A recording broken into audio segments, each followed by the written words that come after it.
তদন্ত করে কাউন্সেলিং করতে গিয়ে আমরা বিষয় আমরা খুঁজে পেয়েছি। তার মধ্যে আমরা দেখতে পাচ্ছি নেশা জাতীয় দ্রব্য গ্রহণের প্রবণতা, সে স্কুল ফাঁকি দেওয়া, নতুন নতুন নামের নেশা জাতীয় দ্রব্য গ্রহণ করা, মাদক সেবন, যাকে আমরা একেবারে ওপেনলি বলতে পারি। এই প্রবণতা আমাদের পরবর্তী প্রজন্মকে ধ্বংসের দিকে নিয়ে যাচ্ছে। এটা খুবই চিন্তার বিষয়। এটার জন্য আপনাদের এখন সোচ্চার হওয়া উচিত। এবং এটার পিছনে সবচেয়ে বড় কারণ হচ্ছে মোবাইল এডিকশন। মোবাইল এডিকশনের কারণে সে যখন খারাপ সঙ্গের সাথে তার পরিচয় হচ্ছে, আস্তে আস্তে সে তার পরিবারের লোকজনদেরকে এড়িয়ে চলছে।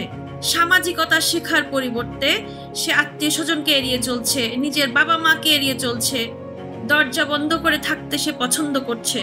যে কিশোর আমাদের ভবিষ্যৎ, সে কিশোর তিলে তিলে আমাদের চোখের সামনে ধ্বংস হচ্ছে, কিন্তু আমরা কিছু করতে পারছি না। এখন সময় এসেছে এই বিষয়ে কঠিনভাবে অ্যাওয়ারনেস হওয়া, এটাকে রুখে দেওয়া, আপনাদের বা আমাদের এই মেধাবী সন্তানদেরকে ঘরে ফিরিয়ে আনা। এই জন্য দরকার হচ্ছে কাউন্সিলিং, প্রপার কাউন্সিলিং।